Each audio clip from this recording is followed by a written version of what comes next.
తిరిగి బీసీఎన్ న్యూస్కి స్వాగతం.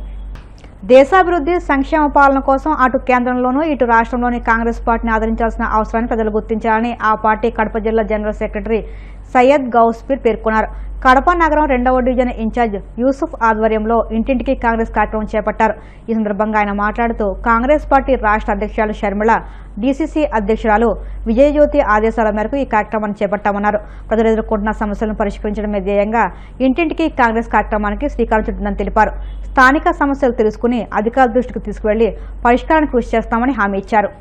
మా కాంగ్రెస్ రాష్ట్ర అధ్యక్షులు షర్మిలమ్మ గారి ఆదేశాల మేరకు మరియు మా డిసిసి అధ్యక్షులు విజయజ్యోతమ్మ గారి ఆదేశాల మేరకు ఈ రోజు 2వ డివిజన్ లో కడప 2వ డివిజన్ లో ఇంటింటికి కాంగ్రెస్ అనే కార్యక్రమం 7వ రోజు కొనసాగుతుంది. ఈ కార్యక్రమం ఇక్కడ డివిజన్ ఇన్ఛార్జ్ అయిన యూసుఫ్ మరియు నేను సయ్యద్ గౌస్పీర్ జిల్లా జనరల్ సెక్రటరీ కలిసి చేస్తున్నాము. ఈ కార్యక్రమం ముఖ్య ఉద్దేశం మీకు అందరికీ తెలిసినట్టుగా ప్రతి ఇంటికి వెళ్ళేసి వాళ్ళకు ఉండే ఇబ్బందులు ఏంటి, వాళ్ళకు మనం ప్రభుత్వం తరపున వస్తున్న పథకాలు కానీ, లేకపోతే వాళ్ళకున్న ఇక్కడ రోడ్ల సమస్యలు, నీటి సమస్యలు, డ్రైనేజ్ సమస్యలు కానీ ఇంకా ఎటువంటి సమస్యలు ఉన్నాయో ఆ సమస్యలను తెలుసుకుని తగిన అధికారుల దగ్గర తీసుకుని వెళ్ళి దానికి పరిష్కరించే ఉద్దేశంతోనే ఈ కార్యక్రమం చేస్తున్నాం. ఇక్కడ ఓట్ల కోసం కానీ, ఓట్లు అడగడం కానీ అటువంటి ఏం చేయడం లేదు. ఎందుకంటే కాంగ్రెస్ పార్టీ ఓటు బ్యాంకు రాజకీయాలు ఎప్పటికీ చేయదు. ఇది ప్రజల కోసం పనిచేసే పార్టీ. మన వైసీపీ పార్టీ అయితే ఎప్పుడు అంటుంది మేము బీజేపీకి ఎప్పుడు మద్దతు చేయము,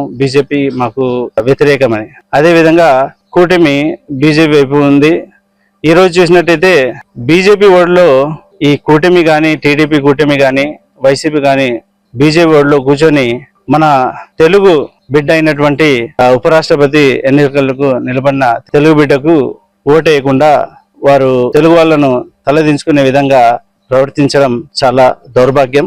ఇటువంటి రోజు కూడా వస్తాదే అని బహుశా ఎన్టీ రామారావు గారు తెలుగు ప్రజల గౌరవం కాపాడేదానికి ఏ రోజైతే తెలుగుదేశం పార్టీ పెట్టినారో ఆయన ఊహించుండడు. తెలుగు బిడ్డకు సపోర్ట్ చేయకుండా ఈ తెలుగుదేశం పార్టీ, అదే విధంగా బీజేపీకి సపోర్ట్ గా ఈ వైసీపీ పార్టీ ఓటు వేయడం అనేది చాలా దౌర్భాగ్యం.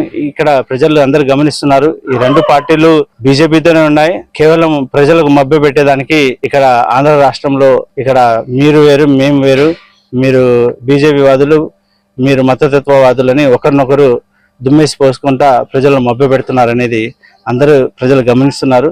రాబోయే కాలంలో ఓటు ద్వారా తగిన బుద్ధి చెప్తారని రెండు పార్టీలు తెలుసుకోవాలా. ఎప్పటికైనా ఈ ప్రాంతీయ పార్టీలతో ఇదే ఇబ్బంది. ఎప్పుడు ఎటువైపు వెళ్తాయో తెలియదు. దేశ అభివృద్ధి కోసం, దేశ ప్రగతి కోసం స్వాతంత్రానికి ముందు నుంచి బ్రిటిష్ వారితో పోరాడుతూ స్వాతంత్రం తర్వాత దేశ అభివృద్ధికి పాటుపడుతున్న ఈ కాంగ్రెస్ పార్టీ ఒకటే ప్రజలు మేలు కోరుకునేది. ప్రజలకు మేలు వైపున, ప్రగతి వైపున దేశాన్ని తీసుకెళ్లలేదని సందర్భంలో నేను ప్రజలకు తెలియజేసుకుంటున్నాను. విద్యార్థుల్లో క్రీడా స్ఫూర్తిని కలిగించి జాతీయ, అంతర్జాతీయ పోటీలకు పంపిన క్రీడా ఉపాధ్యాయులు శేఖర్రాజు క్రీడా రంగానికే స్ఫూర్తి అని రాజ్యసభ సభ్యులు పాకా వెంకట సత్యనారాయణ అన్నారు.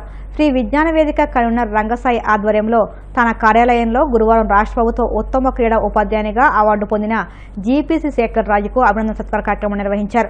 ఎంపీ సత్యనారాయణ మాట్లాడుతూ మహిళా క్రికెట్, రోప్ స్కిప్పింగ్, మల్లకం పోల్లో శిక్షణ అందించి వందలాది మంది క్రీడాకారులను జాతికి అందించిన శేఖర్ రాజు మరెన్నో అవార్డులు పొందాలని తెలిపారు.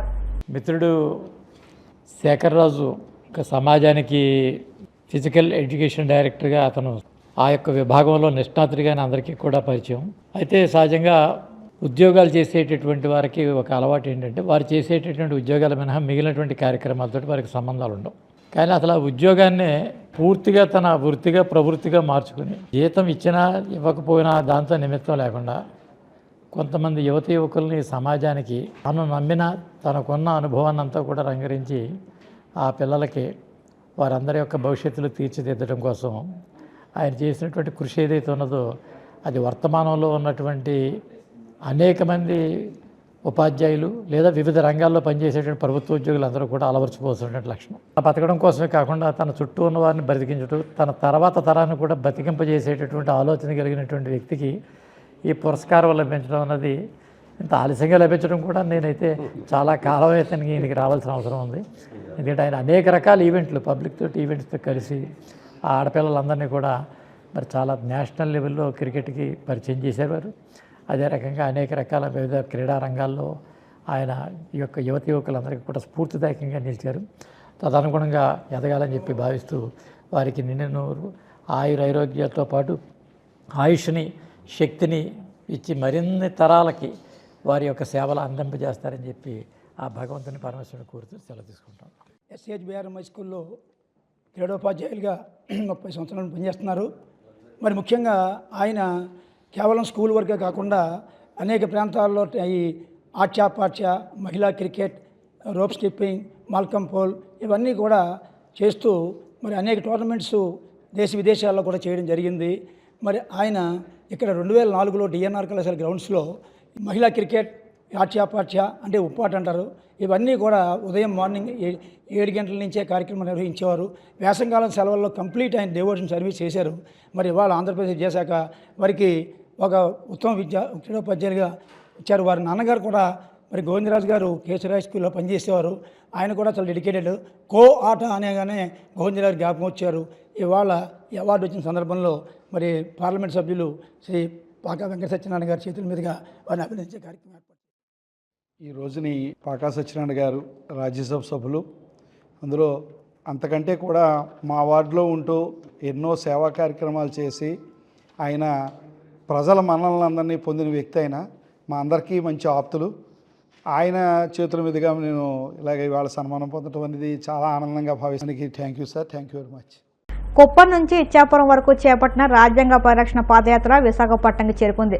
స్థానిక ఎస్సీ సంఘ నాయకులు వారికి ఘన స్వాగతం పలికారు. అనంతరం సరస్వతి పార్క్ నుంచి అంబేద్కర్ విగ్రహం వరకు రాజ్యాంగ పరిరక్షణ మహార్యాలీ జరిగింది. ఈ సందర్భంగా దళిత సంఘం నాయకులు మాట్లాడుతూ దేశంలో రాజ్యాంగ ప్రమాదంలో పడిందని, రాజ్యాంగం పరిరక్షించుకోవాల్సిన బాధ్యత ప్రజాస్వామ్యవాదులపై ఉందన్నారు. దళితుల హక్కులను కాపాడడంలో కేంద్ర రాష్ట్ర ప్రభుత్వాలు వైఫల్యం చెందాయని ఆగ్రహం వ్యక్తం చేశారు.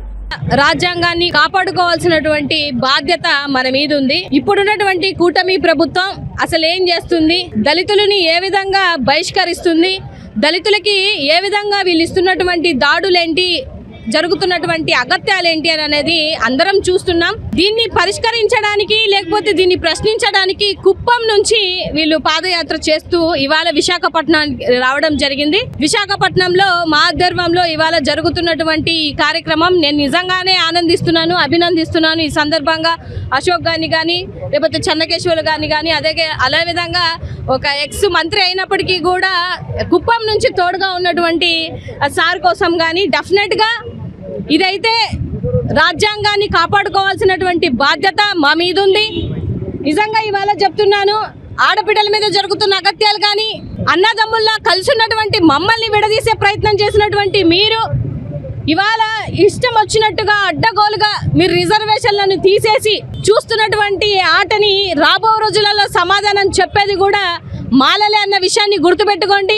ఎన్నిసార్లు మాలలు మీకు బుద్ధి చెప్పినా గతంలో ఒకసారి ఇలాగే మీరు వర్గీకరణ చేశారు, దాని తర్వాత మీకు బుద్ధి చెప్పడం జరిగింది. ఇప్పుడు కూడా వర్గీకరణ చేశారు.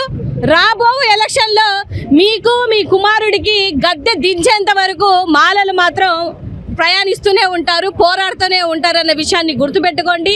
ఇప్పటికైనా మీరు చేసినటువంటి ఏదైతే అన్యాయం ఉందో దాన్ని వెనక్కి తీసుకుంటారని, ఆర్టికల్ 341 ప్రకారం రాజ్యాంగానికి లోబడి మీరు తీసుకోవాల్సినటువంటి ఏవైతే నిర్ణయాలు మార్చుకుంటారని ఈ సందర్భంగా నేను తెలియజేస్తున్నాను.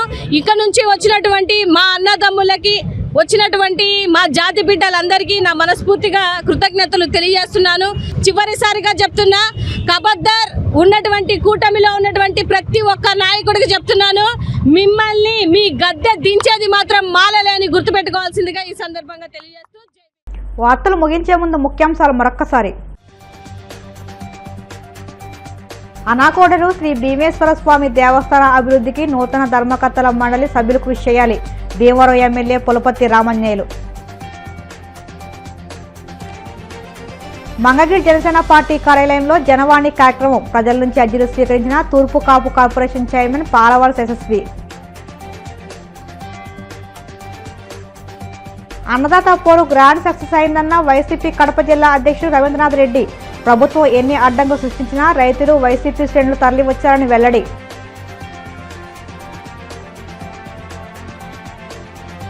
వాడపల్లి వెంకన్న ఆలయంలో ప్రత్యేక పూజలు. మంగళవాద్య నడుమ శ్రీ స్వామి అమ్మవార్లకు మేల్కొల్పు సేవ, ఐశ్వర్యలక్ష్మి హోమం. ఈ వార్తలు ఇంతటితో సమాప్తం. మరిన్ని వార్తల కోసం BCN digital YouTube channel, Facebook పేజీని ఫాలో అవ్వండి. అప్డేట్ వార్తల కోసం ప్లీజ్ సబ్స్క్రైబ్.